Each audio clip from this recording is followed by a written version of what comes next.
This audio presentation of the Astonishing New Revelation by Lillian DeWaters is brought to you by audioenlightenment.com. Copyright 2014. All rights reserved. No doubt every single one of us has regarded our relation to the truth as similar to that of mathematics. That is, we have accepted our spiritual position to be that of a student of truth, and have used the science of true thought to work out our earthly problems. Some of us are studying Christian Science, some unity, some the absolute, and some metaphysics under various other titles. Nevertheless, all of us have considered ourselves students of the truth, have we not? But anon the vision lifts, the scene changes, and a sudden moment's revelation and insight completely rearranges and shifts our viewpoint. We then let go altogether that classification of ourselves as students of truth, using truth to solve our problems. And furthermore, we see that as such, we may have many times felt a restriction or responsibility placed upon us, though we may not have admitted this even to ourselves. Suppose, for instance, we seem not to have had a sufficient understanding of the truth to make a certain demonstration. Suppose, as students of truth, we could not at the moment see clearly or fully enough the nothingness of the seeming difficulty.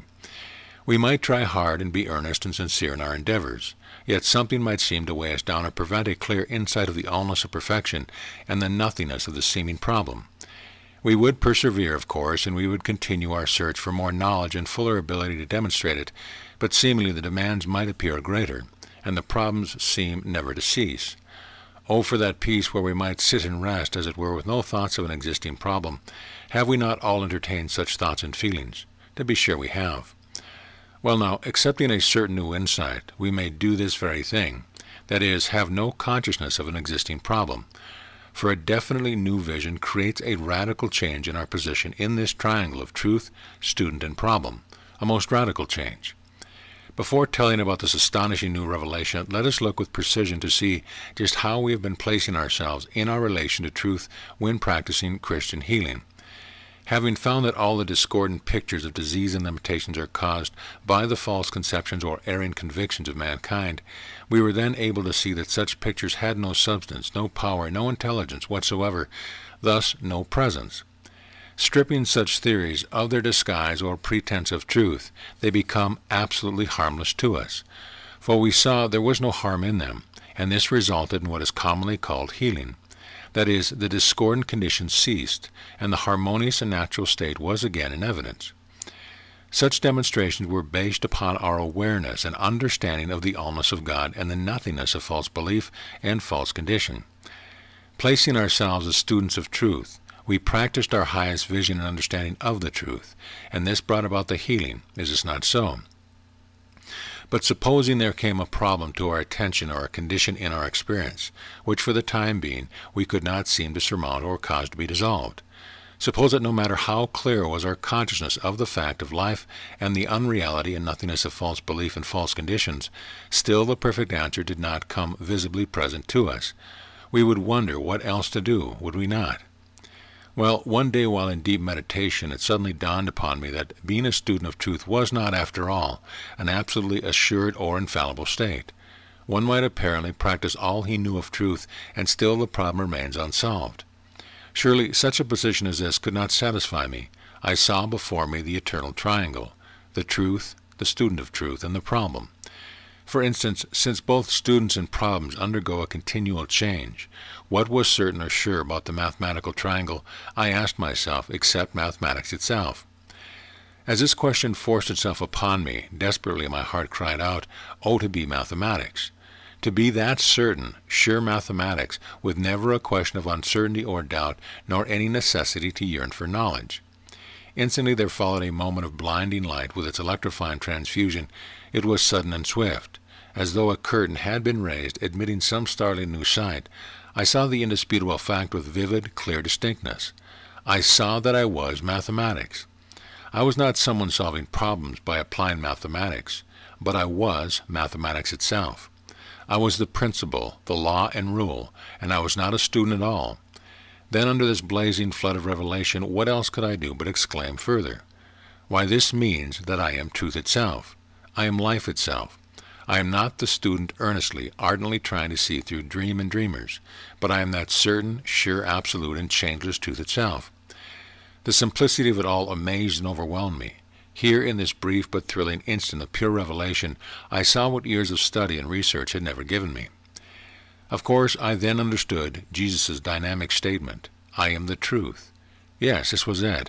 I was not a student of truth endeavoring to obtain and attain certain states of consciousness, always letting go for one for another higher up in the scale. No, I was not this at all. I was the truth itself. I was literally the changeless and unchangeable, the perfect and absolute. What more could I ask? What more could be desired? Did truth or true being have any association with a problem? Certainly not. Neither then did I. I am the truth itself. Again and again I told myself in my newly found changed relationship. I am not trying to do, to think, to know something, but I am the truth itself. I am doing, feeling, being the truth, the life, and the way. Oh, the blessed wonder of the light! Now, once having seen and taken this position, every other thought seemed immediately to fade out of consciousness, while beautiful illustrations and verifications in Jesus' life and teaching came flooding my rapturous thought. How plainly now to see that Jesus never said that he was a student of life, but insisted, I am the life. Yes, this was it. He was not a follower of some particular way, for I am the way. He announced again and again. Nor did he teach others how to get rid of darkness, but only emphasized to them, I am the light. Indeed, Jesus did not ever speak nor act as though he were using truth or life as a means to bring about certain healing results. No wonder he was so absolute, so compellingly certain of sure. His attention was not toward condition, dreams, nor dreamers, states, nor beliefs, but was upon that nature which is inalterable, that principle which is fixed and absolute, that life which expresses continuous harmony and wholeness always. Against such the winds and waves of circumstance might beat in vain.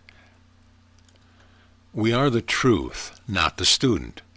Now we know that since the beginning of time all the mistakes or errors made in computations, or effected in subtractions, additions, multiplications, or divisions of numbers, have never weakened, corrupted, nor assailed mathematics. Think of it, mathematics, inclusive of all its principles, its rules, laws, and questions, still remains changeless, despite the sum total of all mistakes made in the solution of mathematical problems, and despite all the people everywhere who have made such mistakes. Thus we are convinced that mathematics and all that it constitutes is incorruptible, unassailable, absolute, eternally fixed, and changeless. What difference to mathematics that every day millions of people write down falsities about it? What difference if the whole world agrees upon some computation which is absolutely contrary to its existing fact? Mathematics would be undisturbed by any such mental inconsistencies or false beliefs, since nothing of the kind could ever affect its established from the beginning verity, reality, or existence. As one may well be certain of mathematics as being changeless, absolute, and unassailable, so sure was Jesus of himself as the way, the light, and the truth, invincible, inviolable, infallible, absolute, and complete. And most certainly, Jesus' life on earth was to teach us the same fact about ourselves, was it not? All else may change and vary, but true being or truth remains ever the present. It holds itself invincible, infallible, indissoluble, true, and absolute always. Jesus knew that he was the truth itself, the life itself, the way itself, and he said so. He took this position as a fact about himself, thus nothing could ever hurt him, affect him, or destroy him. Let people think that they could throw stones at him. Suddenly they did not even see him, for he had vanished. Let them think they could catch and take hold of him. They found themselves grasping at thin air.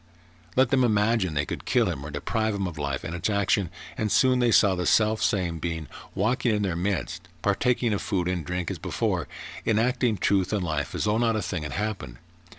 Jesus not only knew the nothingness of lies and liars, of dreams and dreamers, but he also knew the absolute position of himself. He knew that no dreams of people could affect him, no matter what their dreams. He knew that no beliefs or ignorance, even if accepted by the whole human race for millions of years, could ever interfere with him, since he was immaculate being. He was changeless and immortal life, and his body was his consciousness of his reality. I am the truth, he challenged. I am the life. I am the light. The gates of hell shall not prevail against me. No wonder no evil could touch him, nor any harm come nigh him, for he knew the nature and substance of his being, and he relied upon that and upon that only. Dear friends, no doubt the great majority of us have often stated facts which we believed were true and thought that we understood them. Then one day, right out of a clear sky as it were, we really did see them, and we beheld them as we never had before. In fact, we seem to be seeing them for the very first time. Yes, it takes the flash of light to open their real meaning to us. It is as though we have been carrying around some beautifully colored and artistically designed box, and were satisfied with the mere box itself until one day the lid fell off, and there before our astonished gaze lay its real and valuable contents. Thus it is with the beautiful and wonderful statements of truth which we carry about in our consciousness until one day the veil lifts, and there in a blaze of light is exposed their real and inner meaning. All of us has thought and talked about the truth, student, and the problem. We knew that problems continually vary and change, come and go. We knew, too, that one called student is very likely to be changing his state of consciousness often, gaining new ideas and letting go former ones.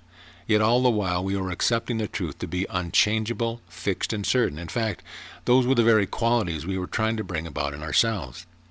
How could we ever have expected to reach the height of changeless being, since nothing but the truth is changeless and perfect? Thus for us ever to be perfect, changeless, invulnerable, and incorruptible, we must be the truth and nothing else. When we reach this insight, we know it is so. True, we may have many times used the statement, "I am the truth," but we use it as a statement only, and we're all the while considering ourselves students of the truth. Students must look at problems and handle them in order to surmount or overcome them. A student may feel that since evil of every kind is actually untrue and unreal, he cannot therefore be harmed by it. But when one is touched by the Jesus Christ light, he sees that truth is not proven true because of the nothingness of evil, but truth is true because of the nature of itself. Truth is what it is, and it is unchangeable perfection always. So now when attempting to demonstrate for ourselves, we may take our vision away from all seeming discomfort or discord, and instead observe and understand our nature to be as fixed and as immovable as our principle of mathematics. Then we need no longer consider dreams nor dreamers, beliefs, thoughts, nor believers. Seeing our being as it really is, we will have no idea of needing a treatment, nor will we feel the presence of a problem. This new light will answer many questions for us, questions which we have been so far unable to set aside. We may have been wondering why it is that despite our good endeavors, our clear understanding, and deep feeling, nevertheless the so-called trouble seems to persist. The answer is that we should take another step forward. We should let go all anxiety or concern about the problem in the contemplation, joy, and grandeur of ourself as a truth. The being of changeless perfection and immovable nature, and the principle which is inevitable, certain, and fixed. I am the truth and not a student of truth, we may now acclaim, and as such I am established in perfection and completeness to which nothing can be added nor taken away. Seeing and feeling this completely, we will have no desire or thought for any other form of prayer or treatment. Mathematics proves the nothingness of erring belief and mistakes about it by always remaining fixed and absolute in its principle, rules, and statements. Jesus proved the nothingness of ignorant or helpless mind and of sick or dead life by knowing the nature of mind or life to be nothing less than such principle and being which is without shadow of turning, and which is established as perfection and completeness without variableness throughout eternity. Therefore do not see the one you are helping as young, old, relative, friend, nor stranger, neither as ignorant, nor yet as a student of the truth, but see the one you wish to help as the very truth, as the compound and composite principle, including all the laws and expressions of being, and as that very mind and life which is without blemish and without spot. It is absolutely certain that Jesus never taught he was a disciple or student of truth, but that he was truth itself. If you can't see the tremendous distinction between these two positions, then for illustration, look at the great gulf between mathematics and the student who's applying it. Surely you can see the great difference. The student position is often one of strike and struggle, mutation and evolution. Jesus promised the truth position would set us free from all such labor and contention. He never said nor intimated that he was endeavoring to find a certain way or path which would take him out of difficulty and lead him into health and happiness, but stated with unquestionable authority, I am the way. I am the way itself. I am the way here and now. He did not teach that he was presenting a beautiful, glorious light which, if others followed, would bring them into eternal life, but stressed, I am the way, I am the light, I am the door. Now, dear friends, if Jesus is our absolutely perfect teacher, then it is certain that we shall ultimately arrive at this very understanding which he had, and so make the same claims and assertions. As the truth, we never sinned. As true being, we have never been limited in any way. We have never been born, never suffered sickness, sin, nor sorrow, never made a mistake, nor entertained a false belief. For does mathematics know anything about erring computations, or light know aught of darkness? But as students of truth, we certainly did entertain many false beliefs. For instance, that we left our Father's kingdom, our perfect state of being. Also we believed that we were sick and were healed, were ignorant, received instructions, were sinful, and were forgiven. But we now see that as the truth, have done none of these things. As the truth or divine principle, we never had a false belief, never were sick, nor imagined ourselves so, never sinned in any way, and never let our state of being the truth, even as no mistake ever entered into mathematics, or could any error mingle with it. As the truth itself, we can truthfully and honestly say, I am whole, I am complete, I am changeless and absolute perfection always. But never as the student can we speak with such absoluteness. Oh, what a difference it makes to us in our vision and expression, to be the truth and the life, rather than the student applying the truth to his problems. And so long as one considers himself a student, will he find himself confronted with problem. For are not problems part of the life of a student? To be the truth is to let go automatically of the lesser visions and misconceptions. Here I lose my life as a student or disciple to find it as the veritable life itself, the principle, without shadow or turning. Now I can no longer call myself an idea of God, or a manifestation of life, nor will I strive after right thinking. As the truth, I will be the divine mind, and so perceive in no reality and perfection. Only as the one consciousness can I ever hope to feel imperishable life, all adoring love and unspeakable peace and glory. Only as life can I ever be immortal, incorruptible, and everlasting. I ascend unto my Father and your Father, and to my God and your God, explained Jesus. He ceased operating as the Son when he saw I and my Father are one. When you see me, you see the Father. The Jews said to him, Thou makest thyself God. Yes, he did this very thing, and he further admonished, Follow me, the works that I do shall you do also. When you see as I see, think as I think, speak as I speak, make yourself God as I do, for we are all the same one.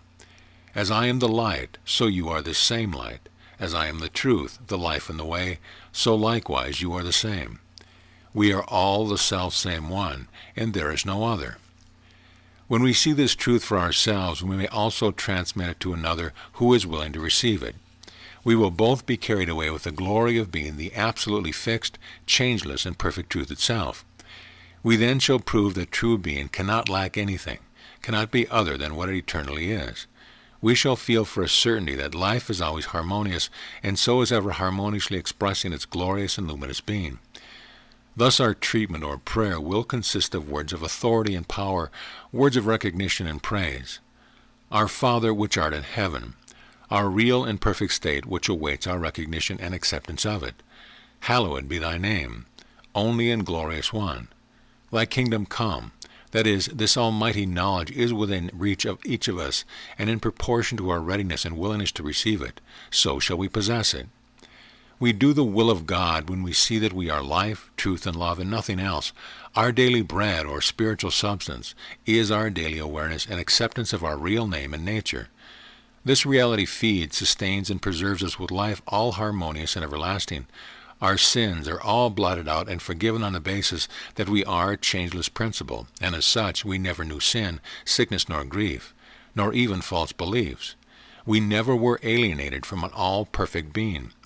This divine understanding received and felt in our hearts delivers us from evil, and we rest secure in the exalted awareness that to be perfect we must be perfection. We must be perfect life, truth, and love, for only such is the kingdom and the power and the glory forever. Verily, until we actually see and feel that we are the truth, and not the student of the truth, we shall ever be trying to get ourselves out of difficulties called problems. Only when we see that I am the very truth itself, I am the very life itself, shall we have no thought of a problem, even as to light there is no darkness whatsoever. To the truth all is perfection, and to the divine mind all is understanding always. Our beliefs change, our thoughts change, our ideas and perceptions change, but truth changes never. Thus, until one discovers that he is the changeless truth, he is bound to climb and fall, and to climb and fall time and time again. Only when he reaches the knowledge that he is the truth, and so begins to make himself as God, does he enter into that peace, where there is no urge to resist evil in some fashion, no desire to handle appearances in any way, for there is the conscious experience of the light, the drinking from the living waters from which he shall never thirst again. Now one is always the truth despite any belief or appearances to the contrary, but until he awakens to this fact and partakes of its glory, he does not consciously experience this reality of himself. The instruction of Jesus, awareness of his God being, lifts one into the experience of his true position. Here he enjoys harmony, peace, and plenty. He looks out upon the perfect manifestation. He loves to speak with authority, and to deal with perfect being only. He does not concern himself with false appearances, for he is aware of the changeless perfection, and he lives in that consciousness. Enjoying the experience of health, wealth, and happiness, he is satisfied and at peace. To be sure, he earnestly desires to hold steadfast to his vision, and to constantly enlarge upon it by magnifying and praising it. So, dear friend, you too are going to experience perfect health and activity, unlimited freedom, and the abundance of all good, but not because you will destroy false beliefs or set aside man-made laws and calculations. You are going to experience health, wealth, and happiness, but not because of any destruction taking place anywhere, nor because of any right thoughts or beliefs which as such you will add to you, but only because you are the truth, and nothing but the truth. You are the life immortal and incorruptible, and you have never been otherwise. You are that light which knows no darkness, that being which claims, I am the way, the truth, and the life. I and my Father are one. When you recognize that this is the teaching of Jesus, you will willingly and gladly accept it. And when your desire is to put aside all other teaching which do not agree with this divine instruction, you will speedily understand it. As your heart speaks to you, follow it. And if your heart does not speak to you, then make room for this glorious event to take place by curbing all mental efforts to handle appearances and giving yourself wholeheartedly to God. This act alone will bring a certain glow and warmth to you and a feeling of love, comfort, and cheer. Soon you will begin to feel a soft, gentle peace stealing over you, for you are allowing the instruction of Jesus to penetrate into the very depth of your being. Thou makest thyself God, John 10:33. So in order that we follow Jesus and embody his teaching and precepts, we must make our life the God life, our mind the God mind, our body the God body, our self the truth and the way, even as he did. We must also turn from lesser visions. This should not be done in an intellectual way, but with the heart only. The way of the heart is also the way of true understanding, for where your heart is your enlightenment also. Jesus said of himself, I am the truth, while our present-day teaching regarding ourselves are to the contrary, for we have been taught to believe that we are not the truth but man, the student. The discerning Paul says of Jesus, we, who being the form of God, thought it not robbery to be equal with God. Thus we are admonished to do all things in his name, in the name of the truth, the life, the way. Know ye not your own selves, how that Jesus Christ, the truth, the life, the way, is in you, except ye be reprobates, backsliders, refusing to see or acknowledge the real truth about yourself. When we are willing to take the position Jesus took, disregarding former beliefs that we are ideas of truth or manifestations of life, we will be more completely embodying the instruction of Jesus. It is, of course, of no personal credit that we are the truth. Far from it. We are the truth only because it is our nature. Yea, from everlasting to everlasting, we are the way, the truth, the life, and all opposing thinking or believing can never change us. Search the Scriptures, for in them is contained meat for the adult as well as milk for the babe of the Word. As we move forward and ascend, gradually the scales fall from our eyes and a new vision appears. Finally there comes the Immaculate Conception, the recognition and realization that ye be therefore perfect. For as I am the light, so you are the light. As I am the truth, so you are the truth. And as I and my Father are one, so you and your Father are one. Inevitably, therefore, all lesser visions and beliefs must finally be renounced, for we are destined to know ourselves as Jesus knew himself, nor can such destiny be put aside. The boy is not destroyed when he becomes a man, nor the son when he becomes a father, yet definitely a new life begins, also new vision, hope, and experience. I come to fulfill, proclaimed Jesus. I came to fulfill your destiny and bring to you the conscious awareness and knowledge of your eternal state. As you accept my teaching and follow me, you are bound to enter into a resplendent light of your own being. In this realm of pure revelation, one simply enjoys, without thoughts or struggle, the things which are his as the truth and the life, the things prepared for us all from the foundation of the world. The old and the new. We gave up the material method of healing disease when we entered the plane of taking thought. We gave up the mental system of healing disease when we entered the plane of spiritual consciousness, that place where, as students of the Absolute, we beheld the allness of reality and the nothingness of opposing beliefs. But when we reach that exalted and growing awareness that we are the truth and not the student, then we practice in a new way. Light does not know that it is removing darkness, for to light there is no darkness whatever. You must be born again and again ever and ever until that day when pure revelation dawns and you know that, as the truth, you were never born, and never have there been other than the truth, that very being which is the changeless perfection always. When you make a statement about the truth, it is not the same as when you speak as the truth. When you deal with the nothingness of evil, it is not the same as when you know the inviolable and undefilable nature of yourself as the truth. When you consider your body as following the dictates of your right thinking, it is not the same as when you are absent from all thought of the body and present with the Lord, the light which illuminates you and your world. You shall know the truth, that you are the truth, and such knowledge shall set you free from ignorance and darkness. When we know this truth in part, then we shall be set free in part. But when we know this truth in full, then we shall completely experience that perfection, which has always been our genuine being. To turn away from false beliefs has been a great step forward, and to stop being the false believer has been a still further step in advance. Truly to see the absolute nothingness of evil, and to bring about the demonstration of such vision in instantaneous deliverance, was a great step above the mental system of making thought a healer. But to consider oneself as the light which knows no darkness, oneself as the truth without spot or blemish, this insighted knowledge touches the hem of the garment of Jesus' presentation of the true light, and inevitably brings one into the conscious awareness of peace, abundance, and harmony as here and now, and of heaven on earth as the present possibility for us all. The kingdom of perfection. When we are illumined by the Spirit, we stand in speechless wonder at the glory within and about us. Our burden of fear, doubt, anxiety, and dismay quite suddenly completely vanish. Now we are conscious only of the presence of the soft, ineffable, sweet, and altogether satisfying peace and contentment, a deep calm and absolute rest. In this lighted and exalted state of being, we feel as though we were at that instant experiencing the effect of those authoritative, majestic words, "Peace, be still." Instantly the inner surge of fear and worry, of inefficiency and helplessness ceases. We have no feeling of having been moved out of the way of the storm, nor of being transported to some other realm or place. We are quite aware of the same self, the same body, the same being, but now the storm has ceased. The sun is at its height indeed, the world is crowned full of glory, while the heart sings and soars, and all the while we are resting in the everlasting arms of life triumphant.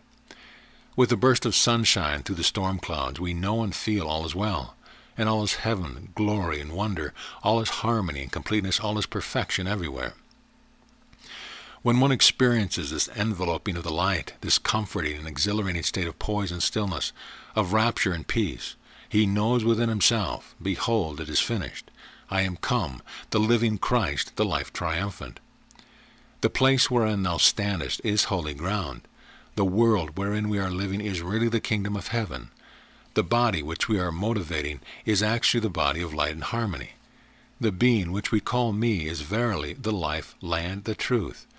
Oh, it is a glorious world, this world which we see as heaven, and this body which we know as a temple of the living God. And the consciousness of life triumphant is surely a state beyond verbal description. Here in the exalted state of being, we are aware only of feeling. We know and accept through feeling only, for such feeling includes knowing. It is all satisfying and leaves nothing to be desired. It is a full and complete experience. It is the effortless action and laborless motion of the one life mind being good. Here in this state of reality there is no sense of independence, nor of dependence, of striving to know, nor to be still. Here there is no sense of labor whatsoever. We simply enjoy what is taking place. We enter into the experience of that which is prepared for us. We do not think statements of truth. Indeed, we are not conscious of any effort to think at all. We are conscious only of accepting, of receiving, and entering into the one mind, life God. You ask, oh, how can I bring about such an experience in my own life and in myself? How may I leave this experience of misery and turmoil, of lack and limitation, struggle and strife? Very often after we have experienced this exalted state of being, we are unable to discover what brought it about, for quite suddenly and unexpectedly we walked, as it were, in another world. We partook of another life and enjoyed a higher freedom. In meditating upon it afterward, we do not recall opening any certain door to this view of the super world, of doing anything in particular which released the light, nor of walking in any certain direction which terminated in this glorious heaven. Yes, it is often this way, that when we look back to discover just what took place, and where the change began, we are unable to find the precise spot or discover just how the great event happened. It was as if while walking along a dusty, rutty road framed with briars and weeds, we suddenly found ourselves resting in soft green pastures and by the still waters of refreshment, beauty, and peace. Wiped out of our consciousness were all thoughts of imperfection of any kind. We had no memories of past failures, nor present difficulties. We knew only the blessed joy and sweet security of the moment. Now such a state of consciousness may remain for moments, hours, and even for days and weeks at a time, and it is never possible for one to ever completely forget it. But to return to the question of how to consciously bring about this exalted state, desire must, no doubt, precede it. Our desire may be for a way out, or for light and revelation, or even for surcease from sorrow, suffering, or despair. Ask, said Jesus, knock. On another occasion he said, open the door and I will come in. He gave other commands too, such as, be ye therefore perfect, even as your Father which is in heaven is perfect. Our attainment or fulfillment of this command simply means our coming into recognition and acceptance of the fact that perfection could never be imperfection. It could never be anything less than perfection every instant and in every place. Thus the kingdom which is prepared and at hand must be the kingdom of perfection. Here one is not to work to attain, but is asked only to accept and receive, and to think, feel, and see perfection as his own being. This kingdom, which is prepared and at hand, is not a place, consciousness, and body. Have you not had the exalted experience of directing your attention from imperfect body to perfect reality, thereby concurrently to express harmony and ease? This shows how a state of consciousness, when turned from appearance and false beliefs to the true facts and real state of life, simultaneously expresses itself in bodily form. The body is consciousness and nothing else. Verily, the body of consciousness. Now this does not mean that our bodies are conscious, for they are not. Our bodies are the reflected or expressed state of our consciousness, and so if our understanding is that we are life, soul, principle, and as such are as fixed, certain, and unchangeable as mathematics, then we will express this consciousness in a well, strong, active, and healthy body. How could we ever hope to express an impalpable body of light as Jesus portrayed on the mount, while we entertain the belief that it is material and subject to sickness and death? Or how could we expect to do away with a form of age and limitation with feeling of physical discord and sickness, while we accept the idea that we have a body which is controlled by so-called mortal mind? Be therefore perfect in your thought of your body. Accept your body to be one with your life, and so spiritual, perfect and complete, even as in your life itself, not one with the human mind, but one with you, the divine mind and truth. Separating one's body from oneself, that is, considering the body matter and the self-spirit, is the very belief which culminates in the experience called death. No one would believe that a spiritual body could die. Surely, so long as it is accepted that a human mind controls a human body, and that the body we now manifest is not spiritual but material, so long will death be apparent. For what is the end of materiality but self-destruction and annihilation? What a change would appear in this world if different ideas were entertained about the body. In order that it be a transparent, weightless, and radiant as the light, we must become consciously aware of such a body as the only one there really is. And we must be willing to give up our belief in any other. We have heard it said that what thou seest, that thou beest. Theoretically this is so, and one does experience what he believes, but exceeding this, What you are regardless of any position you may assume. To comprehend this transcending fact will help release you from human bondage. Abide in me, and if ye abide in me, ye shall ask what ye will, and it shall be done unto you. Here is a definite, impressive promise from on high. In proportion as we abide in the awareness that the truth includes both our soul and our body, we shall be standing on the rock of Gibraltar, which no wind or wave of circumstance can move. Here, although the storms may come and dash upon us, we shall be as the house upon which it is written, and it fell not, for it was founded upon a rock. The greatest fact we can learn is the knowledge that we are the truth. And as we truly come into the positive and luminous awareness of this internal fact, the lesser views of relationship will completely and effortlessly fade away. One could think of no greater art than to speak as the truth, to speak authoritatively. Our divine qualities are ever present. Nearly all the branches of spiritual metaphysics stress the necessity of becoming more spiritually minded and more active in the operation of purity, honesty, goodness, and love. Surely this has been a great step forward and away from the belief that one is the victim of heredity, personality, circumstance, and conditions. Nevertheless, such constructive thinking and learning to be divine shall be overarched and transcended by the awareness of one's innate and inherent qualities of goodness and wholeness. As we stand for what we are, and as the one we are, we shall come to see that being good, being loved, honest, and pure is not a matter of attaching such divine qualities to ourselves, but rather the capacity of operating from the position that as we are the truth, we are therefore intrinsically and divinely good and true.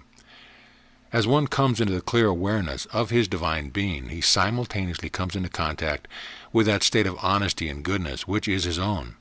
Thereafter he will practice kindness, goodness, honesty, and all the various divine qualities so essential to one's happiness and well-being, as though he were simply being natural, operating from the basis that his being could not be otherwise than true to what it is. One should not seek for health as though he could acquire it by performing certain physical acts, nor by thinking in some prescribed manner.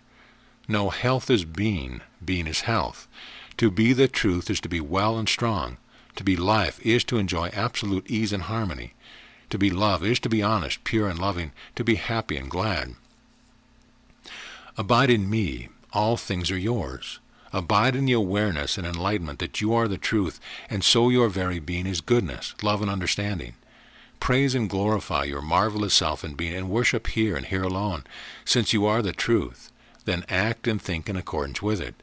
No longer need you attempt to grow into health, develop into divinity, nor evolve into some higher self. All such practices must now be abandoned. Our obligation is not to change worlds, change bodies, nor characters, but rather to know ourselves as we are, to look neither toward future realities nor back over the past, but to live in the perfect eternal now, and to make ourselves God, even as Jesus did, to know as he that I am the truth, I am the light of the world, and I and my Father are one. The real Jesus Christ message. As the truth, or true being, we were never made subject to a mental sleep nor dream. As the truth, we cannot be mesmerized nor tempted to believe other than that we are perfect life, truth, and love. When we find a teaching which does not propose to add anything to us, nor to subtract anything from us, but teaches that we are the truth, then we have heard the real Jesus Christ message. Do you suppose that what was true about Jesus is not true about us? This could not be so, for he definitely stated, "Thou hast loved them as thou hast loved me." Jesus admonished us to seek. When one seeks for health, for wealth, or for happiness, can it be said that he is seeking truly? Is it not searching for that which he feels he lacks, something which he wishes to have added to him? And if one seeks for knowledge, what would be the knowledge which finally would completely satisfy him? Surely nothing but the established from the beginning fact that he himself is the way, the truth, and the life. The real Jesus Christ teaching must someday be seen and accepted as the only actual one there is or can be. The facts which Jesus taught about himself must be the facts which we are to see as true of ourselves, else of what advantage would there be to us? We know that millions and millions of people on earth are faithful readers of the Bible, and perhaps the great majority of them desire to follow Jesus' teaching. He prayed, that they all may be one, as thou, Father, art in me, and I in thee, that also may be one in us. Now how could we all be one when there are so many conflicting religious beliefs and practices among us? So long as we consider ourselves students of differing form of religion, we can never be one in thought. Only when we see that we are the truth, the very same as Jesus, can we genuinely lay claim to oneself with each other and unity with God. Surely you can see this for yourself, can you not? As the truth itself, as the one and only way, and as the light of the world, we may truly lay claim to oneness with each other, but in no other way. As the truth, we are the same being. As the truth, we all stand on the rock which is the Christ. We are therefore neither teacher nor students of truth nor masters. Inevitably a new day dawns. The teaching of Jesus shall be accepted as he gave them. They need no embellishment nor any peculiar or extraordinary translation. Jesus spoke plainly and clearly, but how complicated and confusing man has made his simple teachings. As students, we are continually being sinful and in need of forgiveness, continually striving to let go some disorderly tendency and cultivate some better traits. In fact, our state of consciousness is ever fluctuating. Formerly, we were taught to deny our failings and failures, and to say of a discordant or distressing circumstance, it never happened. But many find it hard to affirm what they are told is the fact, since to them it does not seem logical. Something in them insists upon looking back and feeling that a certain unhappy event did really happen in their life. But when one shifts his position from student to truth, he will have no difficulty in asserting that is so, and his heart and mind will agree when he exclaims, "It never happened. No evil has ever entered my being." "Who convinceth me the truth of sin?" demanded Jesus. Could a mistake enter into mathematics? Could some darkness find its way into the light? No, no more than did a mistake ever enter into you, the truth. Jesus never taught any system of healing sickness or sin. He taught that he was the light, and we know that to light there is no darkness whatsoever. Moreover, he demonstrated that he possessed sovereign power and divine authority to speak the word and have it come to pass. And thus the vital question for us to ask ourselves is this: am I going to accept Jesus' teaching as he gave them or not? Reader, have you ever studied the New Testament very carefully to see for yourself exactly what he said and did at the times he performed his miracle? Did he ever pray for God to do the healing work? No, not once. Did he speak with innate power as though he himself were the only authority to be considered in the case? He did, for people said of him, "Thou makest thyself God." When Jesus was told that a man was blind, deaf, or diseased, do you suppose he believed it? Surely he knew everyone to be the same as himself, changeless perfection, by virtue of the fact that we are all the same life and being. Knowing the person before him to be as himself the truth, then of course it was a fact that his sight and hearing were part of his changeless perfection. Thus Jesus commanded, "See, hear, walk forth strong and well." The way Jesus regarded himself in his relation to God or truth should be the way for us to consider ourselves. Else why call him a way-shower? Why should Jesus call himself the truth, the life, the Alpha and Omega, and we call ourselves images or reflections, ideas or students of the truth? Why should Jesus claim to be the way, and we that some particular church, organization, sect, or person is the way? He said, "Ye are gods," but we have made ourselves apart from God. Is this not so? Unless we see ourselves exactly as he saw himself, how do you suppose we shall ever be like him, and do the works that he did? Surely these are searching questions we are called upon to answer for ourselves.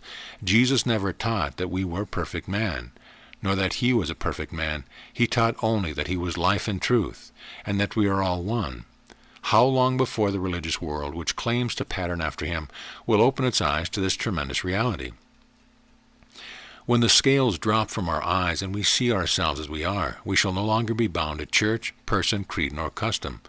Mrs. Eddy spoke truly when she wrote in her original textbook the following: "We have no need of creeds and church organization to sustain or explain a demonstrable platform that defines itself in healing the sick and casting out error. We have no record that forms of church worship were instituted by our great spiritual teacher, Jesus of Nazareth. The time now is when that worship the Father should worship in spirit, and no longer in Jerusalem.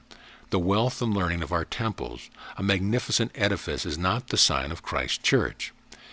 It has been said that man's extremity is God's opportunity. When one ceases to labor or strive, pray or treat as man, an image dependent upon an outside God, then and there he has made room for the God within him to act and succeed. Of mine own self, as man, I shall never reach the goal, but all power in heaven and earth is given unto me as the life and truth. The Father is greater than I, as a man or person. If ye had known me as I really am, ye should have known my Father also. How blind we have been! But praise God we may now see him as he is, and be like him. Nor should we hesitate to spread this astonishing new revelation. No longer should we accept or teach that we are anything other than the one Jesus said he was, since Jesus came for no other reason than to tell and show us the truth about ourselves, that we are not fallen men, but are God's. We are all the same life and being. We shall be set free today. This truth is the very truth which will set us free today. As man, our days are limited, our power restricted, our life outside our control, but as truth itself, life itself, the way itself, all power is ours. Joy, peace, abundance are now all within our reach. Can any darkness assail the light? Did any darkness overthrow Jesus? Our only real hope for full deliverance from all evil is to be like Jesus, to make ourselves life instead of an image of life, truth instead of an idea of truth, power instead of a reflection of power, and the way instead of a follower of some particular system, church, or personality. Let us see things intelligently and in the true light. Let us look directly at Jesus' teaching. He never taught that he reflected light, mind, or being, did he? He never taught that he was a man or image, did he? Then why believe it? Why not believe what he taught, that we are life, we are truth, we have all power, and we can do all things? True, the words image and man do apply to some specific things, but the thing is not us. It is our body. Life and God are synonymous terms, like body and man. We, life, spirit, create an image and likeness. My body, for instance, imagining me, portrays my thoughts, ideas, and feelings. We never see soul, life, or spirit, since such is invisible, and we see only its image and likeness. To perceive and intelligently understand these fundamental facts sets us free from age-long ignorance and misunderstanding this very day. It was in her original textbook that Mrs. Eddy, the pioneer of Christian metaphysics, gave this exact same teaching. For here she states, to know we are soul and not body is starting right. We are spirit, but knowing this not, we go on to vainly suppose ourselves body and not soul. Recently this textbook was reprinted in the United States, and can now be bought for even less than its original price. True light can never be completely lost nor hidden from sight. The one presence is really all there is of you, of me, of everyone. This presence is the universal being, yet acts individually as well. That is, we are all included in the universal presence, nevertheless can act, think, and feel individually. This is the truth and light which, if understood and accepted, will set us free from ignorance and darkness.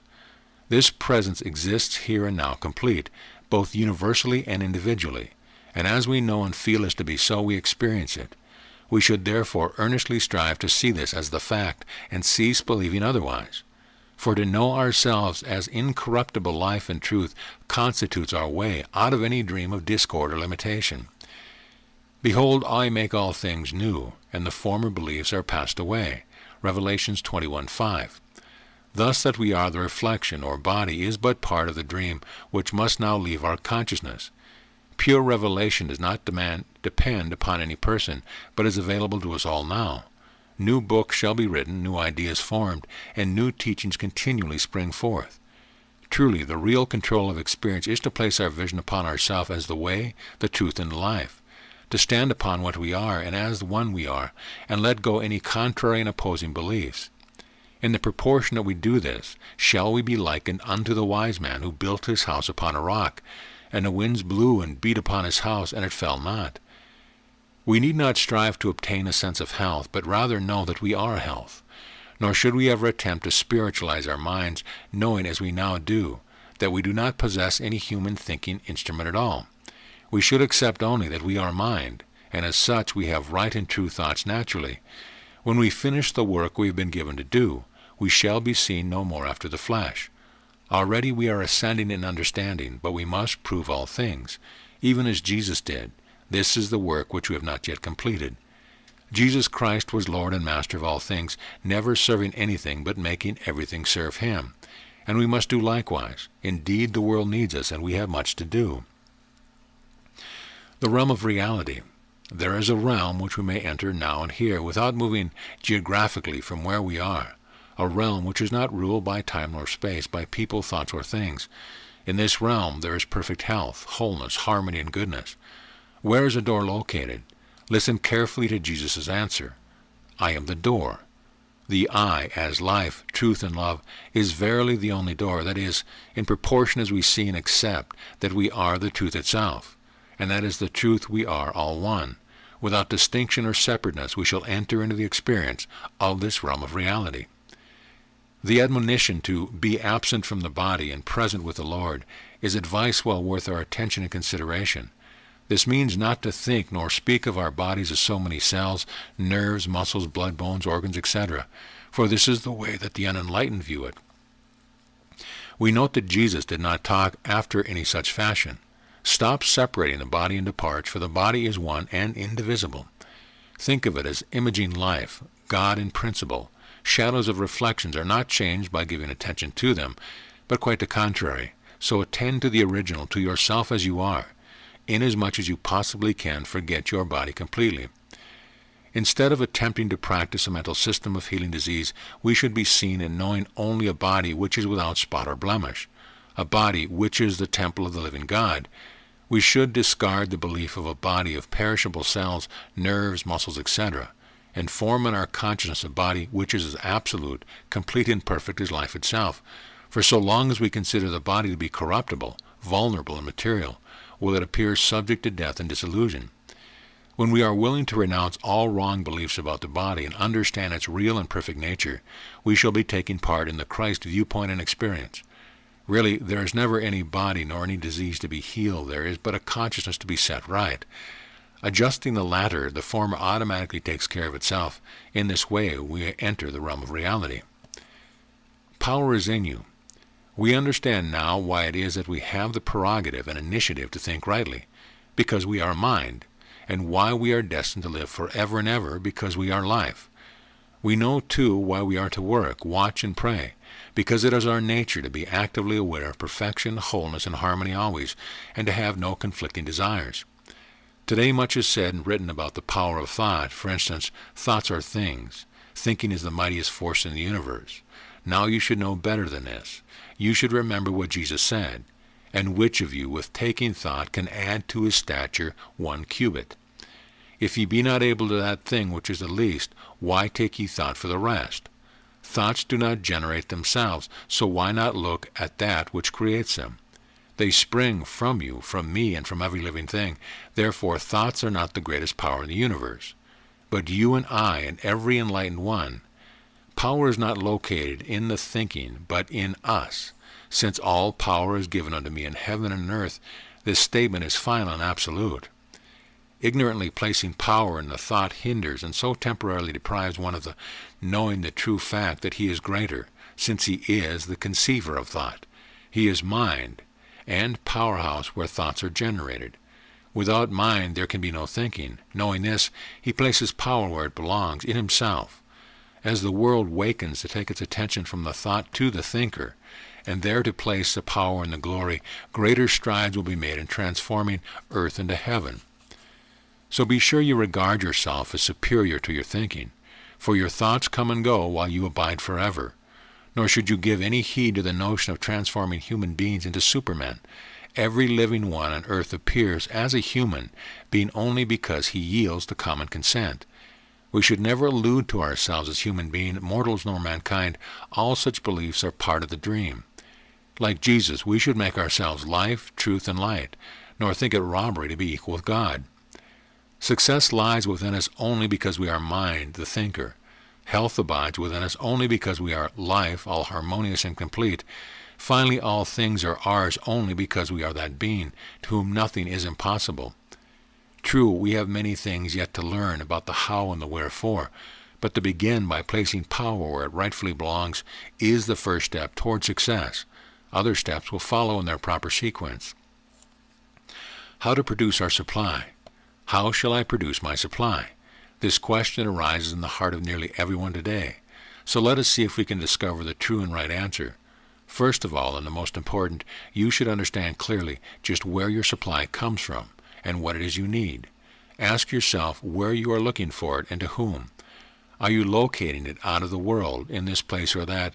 Are you placing it in the hands of certain individuals? Or is it that you are looking to God outside of you and waiting for his cooperation and support? The fact is, Jesus, our Master, did none of these things, yet he produced whatever he required, and at once. Then would it not be sensible for us to study the life of Jesus and discover for ourselves just why he was so successful and sure? We know that he did not look to any person for supply, nor ever wait for a certain and crucial time or season. Moreover, we do not find him praying to any outside God for anything. We discover, however, that he depended wholly and completely upon himself, that he was absolutely self-sufficient. But why and how? He was self-sufficient because he knew that he was the way and the light unto himself. He depended entirely upon himself as mind, all-knowing, as principle, all-sufficing, as truth, all-supplying. Verily, he maketh himself God. He knew he contained all power within himself, for he said so, and he demonstrated it. He knew that he could speak the word, and it would come to pass, and it was so. Now then, how far short do we come in measuring up to the understanding and standard of Jesus? Could it be that we are not to embody him in this respect? Absolutely no. Follow me, he commanded. So then, one of the first things required is that we accept our true position, let his same mind be in us, which was also in Christ Jesus, and use it to fulfill our needs. How could we expect to produce our supply otherwise? As human or mortal being, you cannot claim to have the divine mind. You cannot spiritualize a human mind. You cannot copy Jesus, nor can you make the proper use of spiritual ideas and idealities. You must take your position as this mind to be certain and absolute. Suppose, for instance, you need some particular activity, such as employment or a job, then look to yourself as the light and the way. Yourself as mind, all-sufficient. Have the utmost faith in this, power within you to bring about the thing you need, and to do it easily, quickly, and successfully. Turn away from people, things, seasons, customs, and appearance. Depend and rely solely and completely, trustingly and understandingly upon yourself as the way through which you need shall be fulfilled. As heretofore you have placed your trust and faith in God as outside of you, now place this same trust and faith in God within you. You will assuredly gain a feeling of security, power, and peace, and you will soon come face to face with the fulfillment of your desire. We are required to live and act as though we were actually in the kingdom, rather than some bad dream world or far country. Here in the kingdom it should be easy for us to find the very thing we wish, right at hand to speak and have it come to pass, to think and see it manifested. But when we regard God at a distance from us, heaven at another place, ourselves as human or mortal beings, our minds are so many separate mentalities in need of spiritualization, our bodies as limited, perishable materiality, is it to be wondered that under these conditions we cannot demonstrate our supply? So arouse yourself and leave the tomb of darkness, ignorance, and impenetrability. Come into the awareness and knowledge of yourself as you are, into the glory and wonder of your own being, which is accredited to have dominion over the world, the flesh, and the devil, and is empowered to accept that state of perfection, harmony, and bliss which we were all before the world began. Open the door and I will come in. Open your consciousness, beloved, to admit the astonishing new revelation that you are the changeless truth. You are the all-knowing mind. You are the immortal life, and as all things are yours, be still and know that I am God. Therefore, do not seek for statements to repeat, nor formulas to memorize, but consider yourself as able and willing to reveal whatever you require or stand in need of. Let the light come forth in you. Let the word be spoken by you. Let the mind in you be self-revealing. Then you will feel the unspeakable love which comes from all trusting, enlightened consciousness. It is possible for this mind to bring to pass its own experience, whatever it can vision.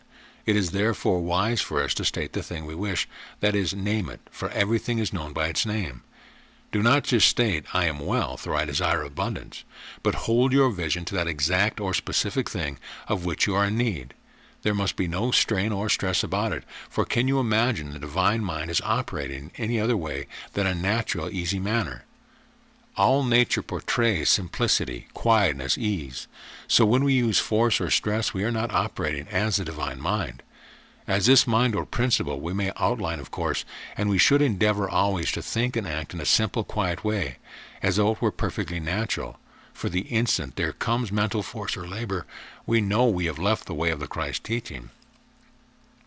Yes, it requires faith, trust, confidence, goodwill, and a renunciation of ourselves as man dependent upon an unknown God, or left at the mercy of our own personality. But earnestness, honesty, sincerity, and goodwill inevitably bring their own just reward and rich blessing. Make all things new. When Jesus was tempted to cast himself from the pinnacle or to let go his high vision for the lower one, surely this temptation of these wrong inclinations did not spring from his own thinking. No, it was the voice of Satan speaking to him, Satan meaning specifically the voice of the unenlightened, or what is termed today the race consciousness. And you know how Jesus replied to that challenge. So, dear friend, do not feel that wrong thoughts come to you from yourself, but always consider yourself as life, truth, and love. Pure, holy, and without guile. In the Apocrypha to the New Testament we read as follows: Fear not the devil, for he has no power over you. The devil doth indeed affright men, but his terror is vain. Therefore fear him not, and he will flee from thee. They that are full of faith resist the devil stoutly, and he departs from them, because he finds no place where to enter into them. Be not afraid in the least of his threatening, for they are without force, as the nerves of a dead man. Work ye the works of God, being mindful both of his commands and his promise, and be assured that he will make them good unto you. Thus, as we allow Jesus our Master to teach us through his words and examples, and as we permit the astonishing new revelation to break forth in all its glorious effulgence, we shall be following Jesus into the realm where we experience eternal dawn, and where there shall be no night there, and there shall be no more death, neither sorrow nor crying, neither shall there be any more pain, for the former things are passed away. Behold, I make all things new. End of book. This audio presentation of the Astonishing New Revelation by Lillian DeWaters has been brought to you by AudioEnlightenment.com. Copyright 2014. All rights reserved.